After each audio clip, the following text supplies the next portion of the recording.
দেখো কত সুন্দর দইটা বসেছে, এরকম হয়েছে। এত সুন্দর পুরো দোকানের মতো দই হয়েছে। আরে আরে সুনন্দা, তুমি এই রোদের মধ্যে কোথায় গিয়েছিলে?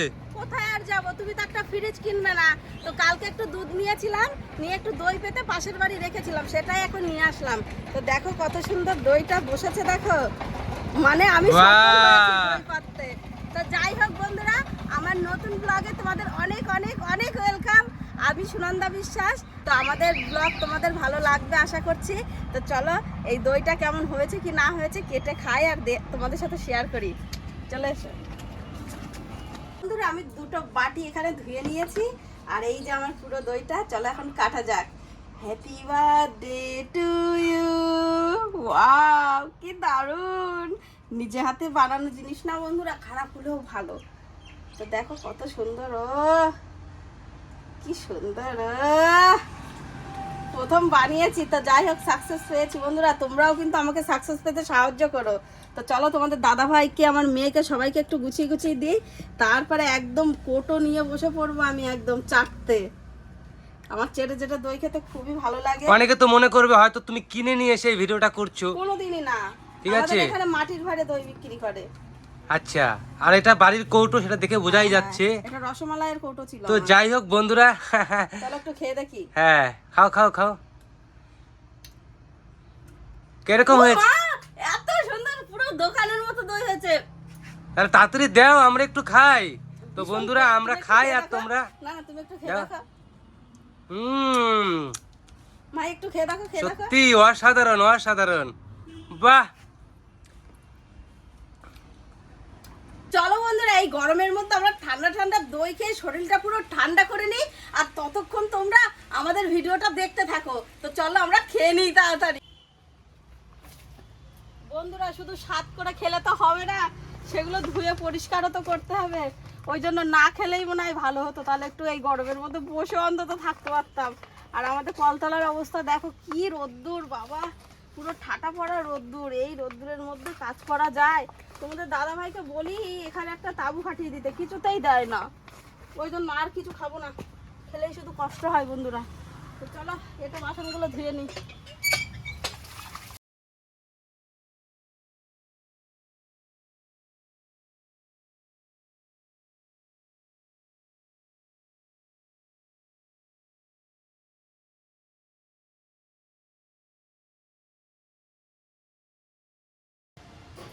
এইদিকে দেখো বন্ধুরা, গরমে আমি মরে যাচ্ছি, থাকতে পারছি না। টিনের ঘর, একটা এসি কিনতে বলি কেনে না, ঠিক আছে, তার মধ্যে আবার এই গরমে চিকেন নিয়ে এসছে। তাহলে বলো এই চিকেনগুলো এখন আমি নিজে রান্না করব, না হলে তোমাদের দাদা ভাইকে দিয়ে রান্না করাবো? কারণ আমি এমনি মোটা মানুষ, খুব গরম লাগছে আর কষ্ট হচ্ছে। তোমরা তো জানো যে যে টিনের ঘরে থাকো যে কেমন পরিমাণে গরম, আর বাইরের রোদ্দুরটা যদি একটু তোমরা অনুভব করতে, আজকে প্রচন্ড পরিমাণে গরম। তো কি করব, রান্না তো নিজেকেই করতে হবে। তো কথা বেশি না বাড়িয়ে ছটফট করে গুছিয়ে রান্নাটা করে নিই, নাহলে আমি আজকে শেষ। এখন গুছাই জিনিসপত্র।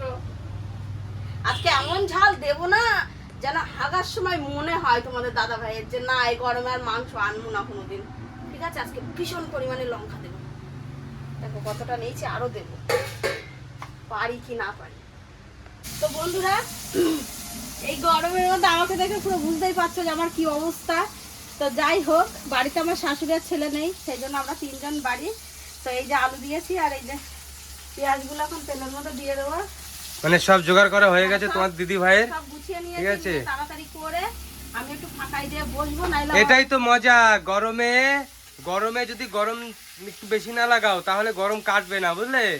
সত্যি কথা বলেছো একদম। তোমাকে একটু ছেঁকা দিই। না না, তো দেখো বন্ধুরা, তোমাদের দিদি ভাই ঘেমে দেখো কি অবস্থা। বন্ধুরা ও খাবা মজা করে, খাবা খাবা মজা করে, তাহলে ইয়ে করবে না। একটা মিক্সারও কেনে না, এই শিল পাটাই বেটে আমাকে খাওয়াতে হয়। আবার ভালো না হলে বলে কি স্বাদ হয় নাই। একদিন বলবো এই গরমের মধ্যে রান্না করতে। ঠিক আছে, আজ ঠিক আছে, তুমি তুমি তাহলে রান্না করে নাও, তারপরে বন্ধুদের একেবারে দেখাচ্ছি। হ্যাঁ, রান্না কমপ্লিট করে। রান্না করে নিই বন্ধুরা, খুব গরম এখানে, তারপরে তোমাদের সাথে দেখা হচ্ছে। তো বন্ধুরা, রান্না বান্না সেরে সমস্ত কাজ বাজও হয়ে গেছে, স্নান করে পুজো দিয়ে এখন আমরা দুপুরের খাওয়া দাওয়ার খেতে বসেছি। তো দেখো আমার রান্নাটা দেখো, একদম কাঁচা লঙ্কা দিয়ে, জানি না তোমাদের কেমন লাগবে।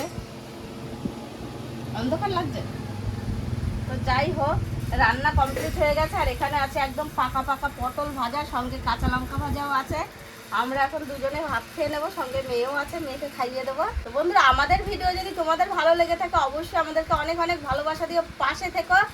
আর যারা নতুন বন্ধুরা আছে অবশ্যই অনেক অনেক ভালোবাসা দিয়ে, মানে অনেকদিন ধরে ব্লগ করি না তো বন্ধুরা, মানে কেমন যেন একটা গুলিয়ে যাচ্ছে। তো যাই হোক, ভালো থেকো সবাই, সুস্থ থেকো। আর নতুন হলে অবশ্যই সাবস্ক্রাইব করে নিও। চলো টাটা, বাই বাই।